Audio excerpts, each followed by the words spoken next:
अस्सलाम वालेकुम व्यूअर्स, मैं मोहम्मद ज़ीशान। आप देख रहे हैं ZG अपडेट्स। जी व्यूअर्स, तो आज आपको बताने वाले हैं कि ऐसी कौन सी ख़वातीन हैं जिन्हें एहसास प्रोग्राम से किस्तें मिलने के बाद भी अब दोबारा से नाअहल किया जा सकता है। 2 से 3 ख़ास मसाइल हैं, बहुत ही इम्पोर्टेंट हैं, जिनका आपके ऊपर इतलाक़ हो सकता है, जिनसे आपको बचना लाज़मी है। उनका ख़याल रखिएगा, वरना आप फिर बाद में कमेंट कर रहे होते हैं कि हमें अब किस्त क्यों नहीं मिल रही। जी व्यूअर्स, तो आज आपके मसले का मुख्तसरन और अहम जवाब देने जा रहे हैं। वीडियो मुकम्मल सुनिए। वीडियो मुकम्मल सुनने से पहले आपसे एक रिक्वेस्ट है कि आप हमारे इस चैनल ZG अपडेट्स को लाजमी सब्सक्राइब कर लें और वीडियो को लाइक कर दें। चैनल सब्सक्राइब करने पर आप हमारी सपोर्ट कर रहे होते हैं और हम इंशाअल्लाह ताला मज़ीद आपकी मुश्किलात को हल करने की तरफ कोशिश करते हैं।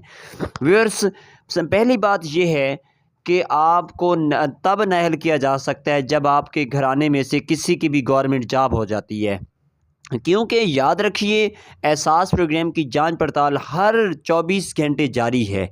जितनी भी ख़वातीन हैं जो पैसे ले रही हैं, जिन्हें अभी पैसे नहीं मिले या जांच पड़ताल में, उन सब की जांच पड़ताल होती रहती है। आप कभी भी ये ना सोचें कि आप एक बार अहल हो गए हैं तो अब दोबारा आप नाअहल नहीं हो सकते। जैसे ही आपके घराने में से किसी की गवर्नमेंट जॉब होती है, आपको फ़ौरन से किस्त बंद कर दी जाती है, आपको नाअहल कर दिया जाता है। उसके बाद दूसरा मरहला ये आता है कि जैसे ही आप जो सिम रजिस्टर करवा चुके होते हैं एहसास प्रोग्राम में, उसके पर आप 1000 से ज़्यादा का बैलेंस इस्तेमाल करते हैं, फ़ौरन आपको वहाँ से रिजेक्ट कर दिया जाता है, आपका नाम खारिज कर दिया जाता है। तीसरी वजह ये होती है कि जैसे ही आपके घराने का कोई फ़र्द भी बाहर का सफ़र करता है तो या पासपोर्ट बनवाता है, तो आपको उससे भी आउट कर दिया जाता है।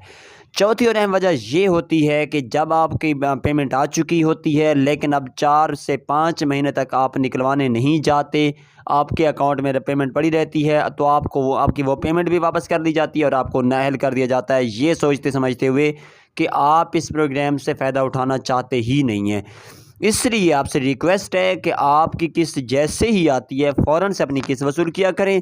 और याद रखें कि ये हम आपको स्क्रीन पर भी दिखा रहे हैं, एहसास तालीमी वज़ाइफ़, तो ये भी आपके बच्चों को मिलना शुरू हो चुके हैं। जैसे ही वजीफ़े हासिल करना चाहें, तो वजीफ़े हासिल करने से पहले आपने अपनी रसीद लाजमी वसूल करनी है। जैसे ही पैसे लेने जाते हैं, आपने रसीद, जितने पैसे रसीद के ऊपर लिखे हुए हैं उतने ही वसूल करने हैं। रसीद से 1 रुपया भी कम नहीं लेना।